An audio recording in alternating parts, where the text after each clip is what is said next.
Hi, welcome back to the Mob Mentality Show. My name is Austin Chadwick and co-host is Chris Lucian. And today we're going to be hitting the topic about diffusion of innovation and when to quote unquote fan out and when to fan in, so to speak. So this is picking up from a lean coffee discussion that Chris was having with my current mob just earlier this week. And it was the idea of, let's say you have a successful team or mob, and how much do you protect them and let them, be the shining example of goodness, and how much do you diffuse them and spread them out into the world? And I feel like there might be some disagreement here, there might not, and so we'll discover it as we go. But the feeling I get often in conversations, either with one-on-one with Chris or in other discussions, lean coffee, other meetings and stuff, is Chris is trying to push people to diffuse out, and I feel like I'm retracting and trying to hold on to goodness in a team, and so I thought this might be a fun one for us. So what are your initial thoughts there, Chris? Well, yeah. So I think it's a combination, at least. So for me, sometimes I'm encouraging. So there are a couple of examples out there that I think of. One is kind of the Menlo Innovation Joy Inc. Promiscuous pairing, where people don't spend more than a day or two together, and so what you get is lots of I don't know, practices going between pairs in that scenario. Then I've seen mobs where it was like purely promiscuous mobbing, and I think some people like working in that environment, and then some people don't. I also think that product owners have different reactions to that sort of stuff too, and so like a lack of consistency versus consistency. But I think a lot of this is motivated by kind of what you were saying, Austin, of the maybe diffusion of innovation, expanding out. So the reason I like promiscuous pairing and promiscuous mobbing, the act of switching mobs or pairs, every so often, on whatever cadence, it allows for kind of unexpected, chance serendipity to happen. Like, oh, I didn't really know you could do that, or I didn't know you were working on this. I have something to contribute. And so there is the nice part of having some consistency for some time. But I also have seen people kind of stay on the same project for 5 years, 10 years, 20 years. I run into people that have said, that they've essentially just relived the same year of experience at their job 20 years in a row, and that they never really like grew. And so maybe that's a little bit of maybe a little bit of the fear there of, like, if you let things stay too long, then they will reach some sort of asymptoted ceiling that will then prevent that team from expanding anymore. But obviously there is some level of disruption, so maybe Austin, if you you want to chime in on that.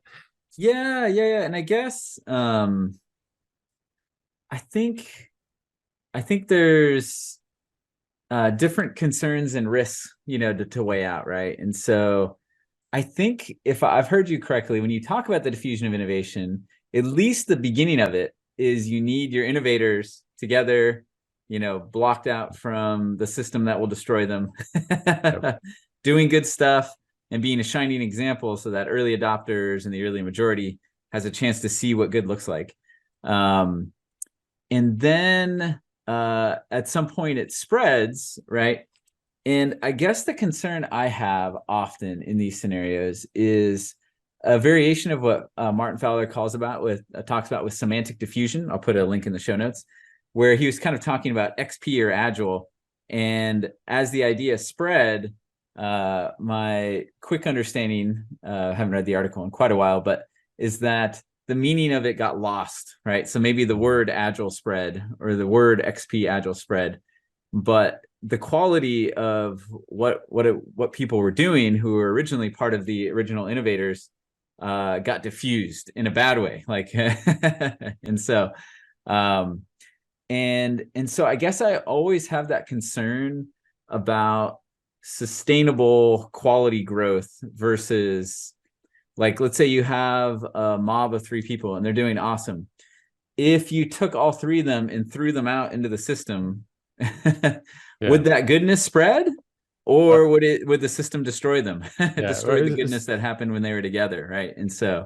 Um, and so I think I'm talking about two, Yeah. polar opposites of the system, right? There's obviously things in the middle, but I feel like I've seen the diffusion happen in a bad way before, and I guess for some reason I'm emotionally very concerned about it.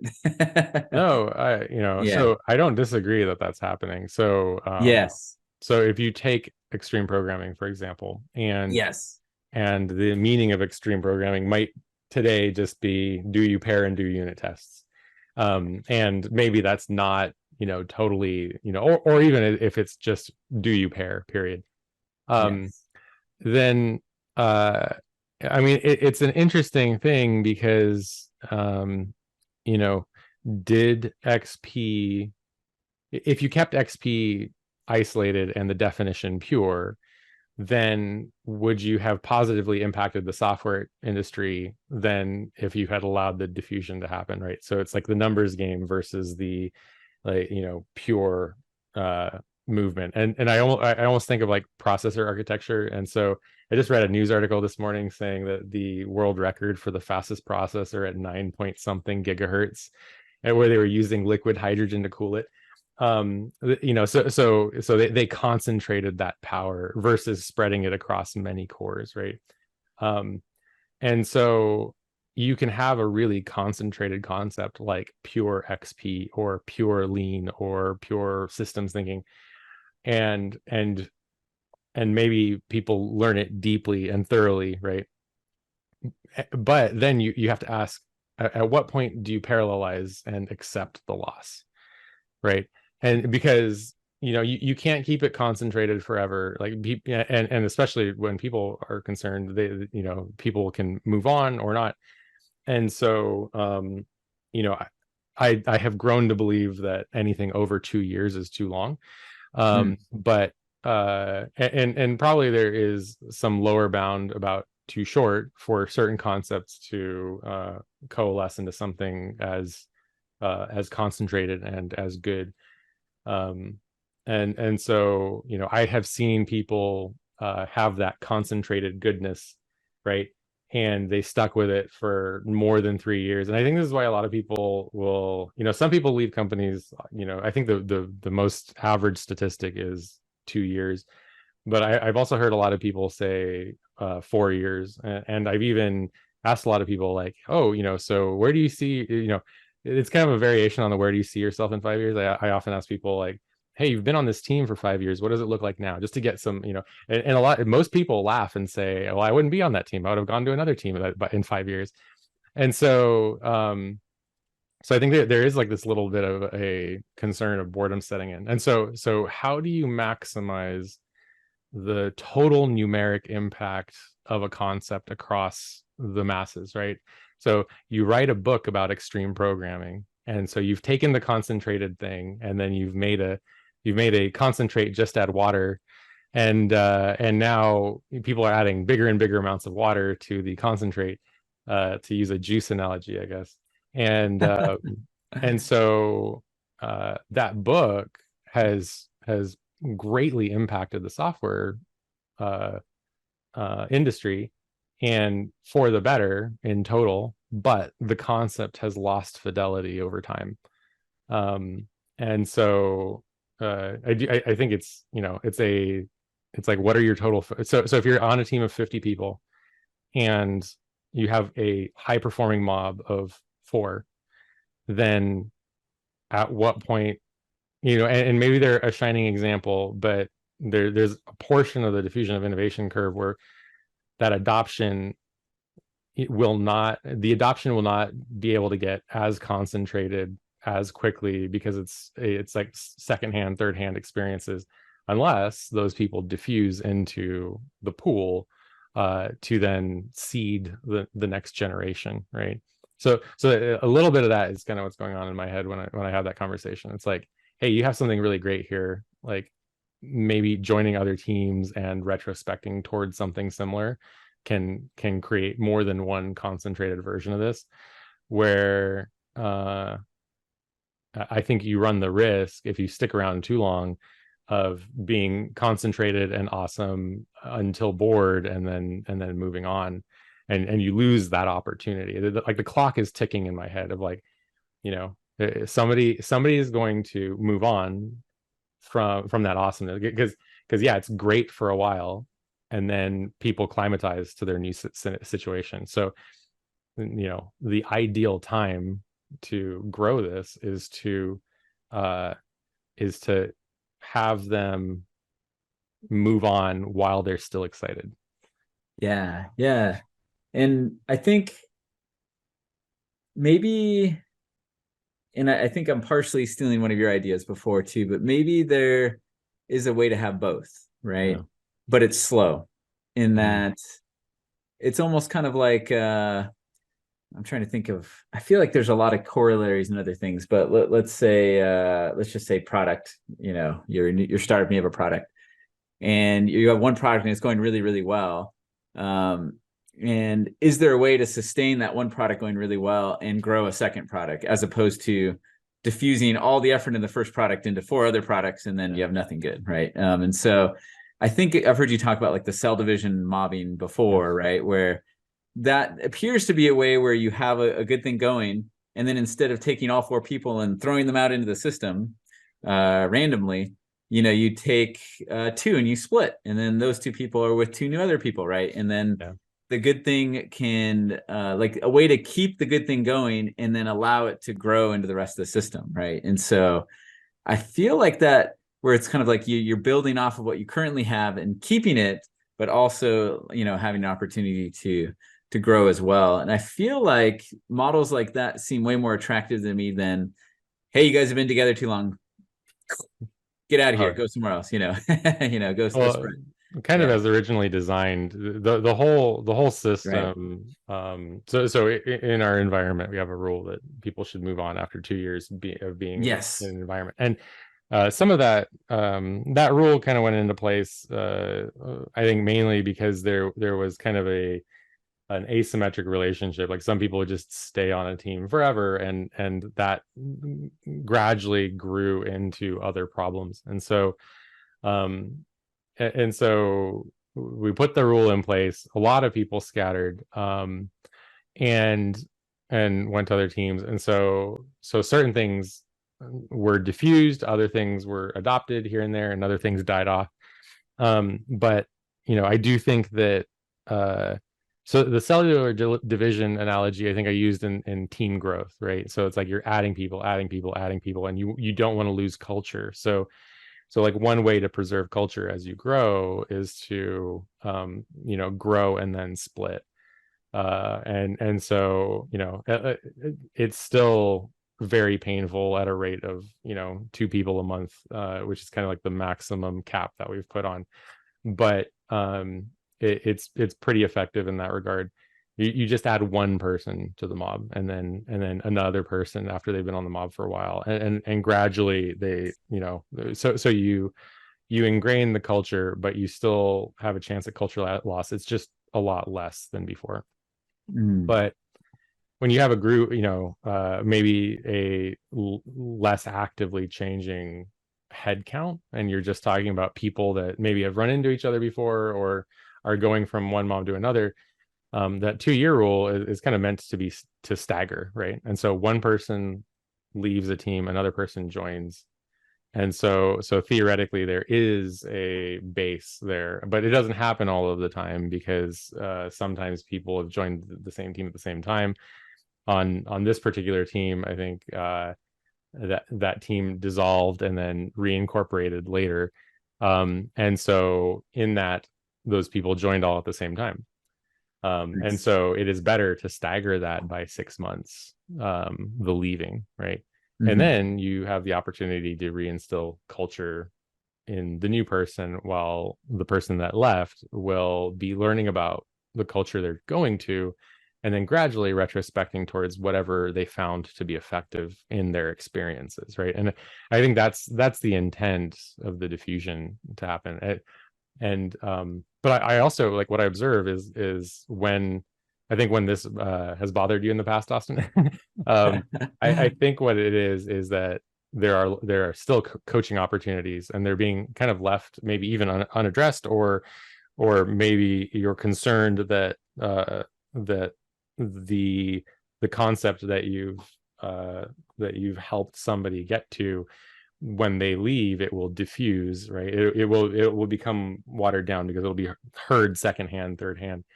And so, if that does happen though, right, and you're still improving, by extension, or by separation, both that person's ability to coach, as well as the maybe the growth of the idea, so that by the second or third time they hear it from other people, there's this concept, I think, in like sales and marketing, of like 1,000 voices, one message. And so you're just adding a voice to the chorus, which then makes a idea much more likely to be adopted. So I think that those are just like some of the reasons why you'd intentionally disrupt teams like that, right? Yeah, and I think I'm happy for people to change teams and switch and all that kind of stuff. I think what I feel in the waters is it feels trendy to switch all the time, and then there's just like a virtue in that. And if you're doing that, it's good. Like, it has to be good, right? And then if you're staying around a long time, it has to be bad, And I know that's not what you're saying, but I kind of get that feeling, that trend sometimes. Yeah. And I think what I would like to advocate for is there are benefits to short-term coaching and short-term influence, and there are benefits to long-term coaching and influence. Yep. And just to be case by case reasonable about it. So in certain cases, having people switching around and short-term coaching each other is good. In other cases, that might be causing too much chaos, and the Satir change model is like, dipping, right? And so I think just taking it case by case and doing, sustainable growth is what feels nice to me. I think what I've heard people tell me about that is that it's sad, is that, let's say you have a group of 100 people. How do all 100 people, learn about something innovative? In this model, it might take 10 years, right? It might take 20 years, right? Because if you rush it out there, then you get a really diffuse version of whatever good thing that this team discovered over here, right? Yeah. And so, but if you do this like slow, gradual cell division, the quality stays high and it keeps growing, right? But it's like very slow organic growth. It kind of reminds me of when you watch Shark Tank, of like the people who want to go big right away, like, sell millions and millions in their first year of business, versus someone who's like willing to grow 5% every year in their business, right? And so I feel like I sense in my life in general, I'm more the 5% growth instead of like go broke or go home kind of style, It's interesting, because you bring up like the virtue in it, and so we've tried multiple experiments, right? So initially, so we, I wrote that experience report around our initial growth from 5 to 24 people.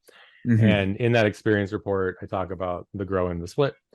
And then once we kind of stabilized there, we had people on the team that were like, I want to switch every day. I feel, if I stay on a mob for more than one day, I feel stagnant. And when I do switch, I can help introduce people to interesting practices that help. And there was a visceral negative reaction to that person switching around all the time. And so then, gradually over time, we had turnover, we hired new people, other things like that. And then the experiment was brought up again. And so I said, well, this is what happened before, and it was a big problem. Let's try something else. And so then, we kind of set a criteria for success and a timeline on it. And we said, okay, so we're going to take 2 different products. And actually, no, there was another experiment before that. And that was, there was a mob and a pair. a mob of 3 and a pair of 2. It was a team of 5. And so what they would do is that, every hour they would rotate a person between the two. And so they had context. And this was very similar to the experiment in Japan that they talked about with the linked mobber, or the linked navigators, synchronizing between the two navigators. And so they rotated between the two projects. And that felt very successful to that team, but there was no adoption of the practice by other teams. And then after that, it was brought up again in the sense of like, I want to switch every day. And so we said, okay, we're going to clear out 2 teams. Those 2 teams will be only filled with people that want to switch all the time.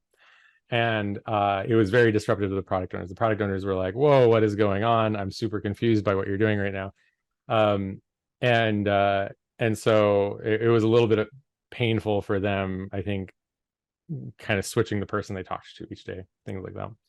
So then we came up with this. So we said, well, that experiment is too maybe painful for people outside the group. And so the latest version of this experiment is this idea of set up a set of teams, and they all have, basically like dedicated. So if the people that want to switch often disperse to be on different teams instead of the same team, then you have some people staying a long time and some people staying a short time. And the people rotating often are carrying practices between teams. The people that are staying on the same team are maybe putting concentrated thought into both the product and the retrospective cycle, and providing continuity. And I think that version of the experiment has largely been much more accepted, and has actually felt better in a sense for the people involved. And so I did find that very interesting as a resulting side effect. So we're still going to evaluate that experiment, and that evaluation is coming up. But it of all of the iterations that we've had, this one I think has the biggest, I think, opportunity or chance at success, just given what I've observed so far. Yeah. And I think I'm pulling up a picture of your lofty goals, because I think, I was reading Deming this morning, and this is making this topic go broader, but it's good. It's super good, because I think they're deeply related. With dynamic reteaming and diffusion of innovation, they're deeply related. And what Deming was saying this morning is every system has an aim, right? And so if the aim of the system are some of the lofty goals, for example, clean code, psychological safety. I'm trying to find the one on vacation. 0 silos. Anyone can take a vacation at any time. Exactly, right. And so if your goal is to maintain the lofty goals, I think, the context will determine if a certain switching rate will destroy some of these lofty goals or not, or enhance them, right? And so if the switching is happening so rapidly and no one has context, and there's only one person staying on one product, and they're the only one who understands what's going on, they've lost their ability to vacation whenever they want, because everyone else has such transient knowledge, right? And I'm talking in extremes, but I'm just saying, like, they're. Yeah.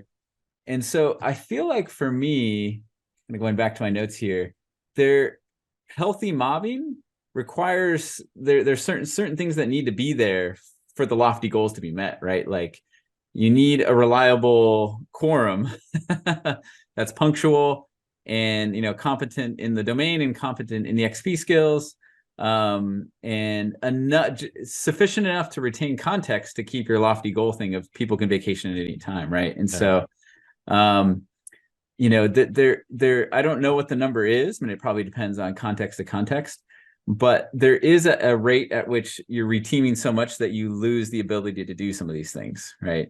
You're going, 200 miles an hour, you're going to lose traction, right? Or something, right?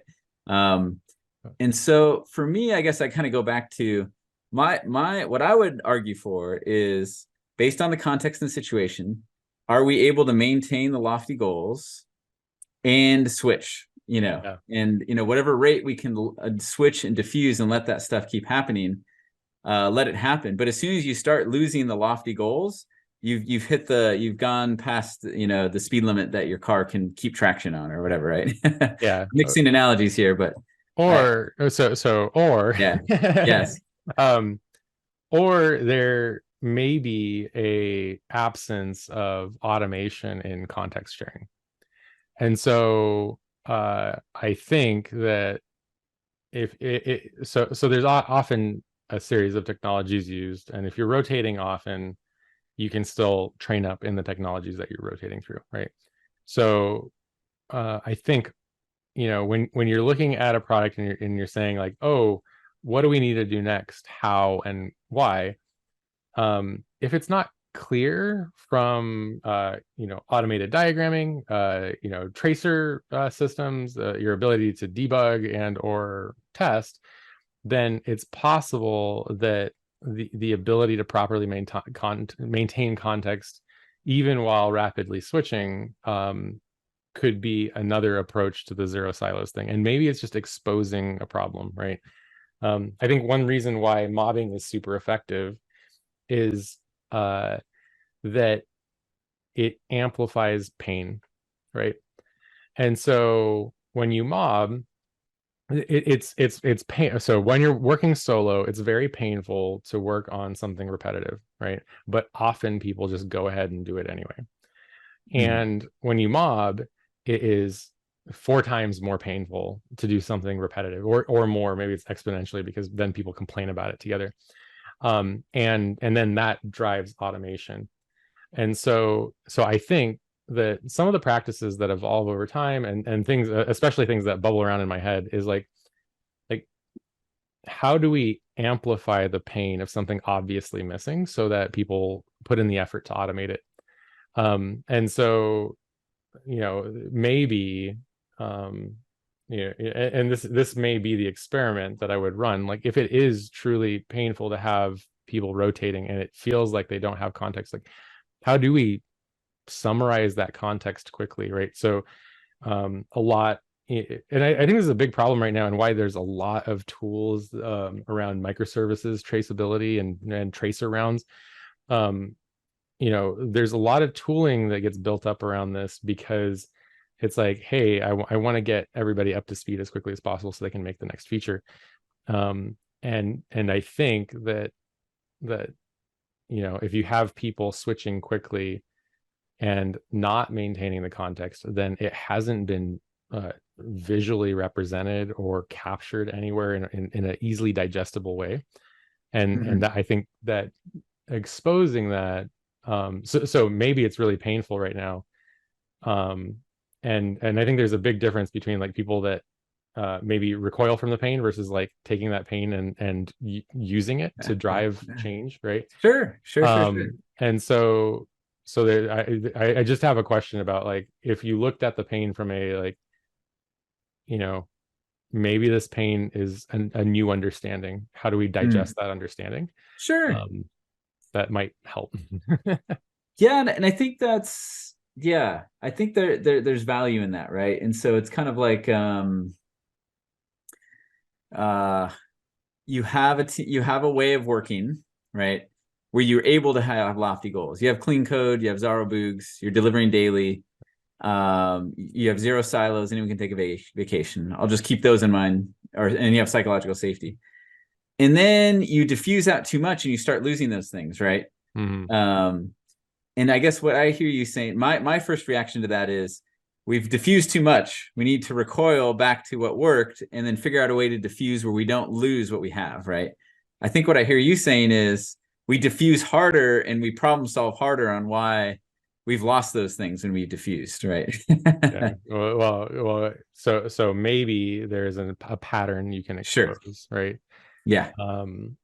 Or other individual pieces to that. But I mean, you're right, like, you don't want to make the system regress, right?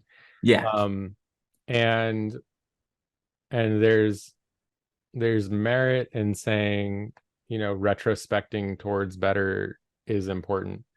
Sure. Um, and so, but if you have something super successful Hmm. and other things are struggling, right? Yeah. Then there's two schools of thought, right? So you could isolate the thing that's super successful and just draw lots of attention to it, right? And if you did that, what I see most often happen is people become resentful of that.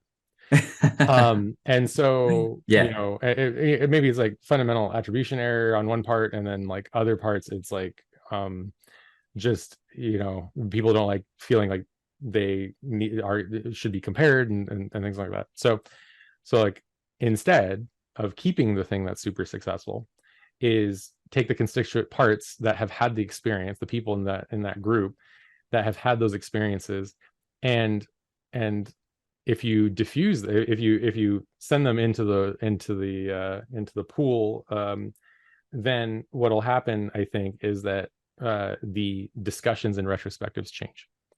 Yeah. And so, because if you've had somebody with a good experience in a group of people that have only had bad experiences, then then often they will have an eye for what could be different.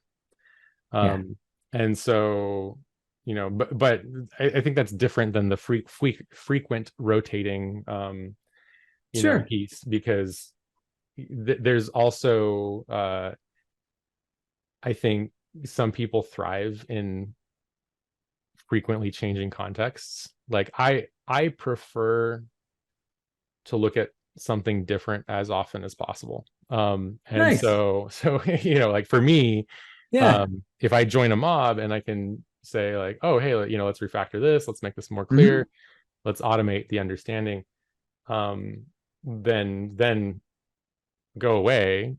Yeah. Then, you know, at times I think that does have had, that has had a lasting effect, but I've also seen it be very effective the opposite direction. Yeah. And so if you have a mix of both on a Yes. team, then it's possible. And that's why I'm saying like the latest experiment in this may be, or at least appears to be more effective in general, is this idea that you have like frequent switchers and low frequency switchers, and then those sorts of things can happen organically. But yeah, I don't know. Yeah, yeah, no, I think it's great. And I think I'm all for experimenting and finding ways to diffuse and not lose the lofty goals. Yeah. And so if there are ways via automation or, you know, whatever cool no, new fandangled thing is, I think what I would advocate for is keep the good thing you have going and then experiment. You know, you want to both and, right? Keep the good thing you have going and then try to diffuse without destroying the original thing, right? And Mm, so are there safe ways to experiment and keep fulfilling the lofty goals, delivering daily with clean code and zero silos, and experiment and find ways to diffuse that without destroying the original thing, you know? And yeah, so I think that's what I would love to see, and I don't know the answer to that. And so yeah, we maybe we throw it out to our audience, and you know, how do you do such a thing? So we'd love to hear your thoughts and opinions on that. yeah. But any other thoughts, Chris, before we close, because we are hitting our time It's bomb. just that all has to be balanced with the ticking time bomb of interest, of personal interest, and Sure. how long a person can be part of a team before they start wondering, like, you know, what new experience is going to have. And some people are happy to be on the same team forever and ever and ever, and Yeah. others prefer to move on, and the industry average is 2 years. And so, Hmm. you know, Hmm. if you know, so anyway, Yeah. those are the thoughts. It's all of Sure. that, and the slowly ticking away of time and dealing with that as well, right? Because Yeah. Yeah. Yeah. unfortunately For we can't perfectly preserve a series of practices. sure. We probably should close out the episode. Yeah, yeah, Yeah, yeah. So maybe we're leaving it not neatly tied up in a bow, and that's good because that might yeah. inspire those out in the community to. We'd love to hear your thoughts on this, and we thank you for hearing us out. And if please share this with anybody who you feel like maybe they're you know, doing really healthy reteaming and diffusion of innovation, and they need to teach us how to do it, or you've seen some destructive versions of it, and you think it'd be fun for them to join in the conversation and all of us to learn and get better. So we really appreciate your time, and mob on and have a good one. Till next time. See ya. Bye, everybody.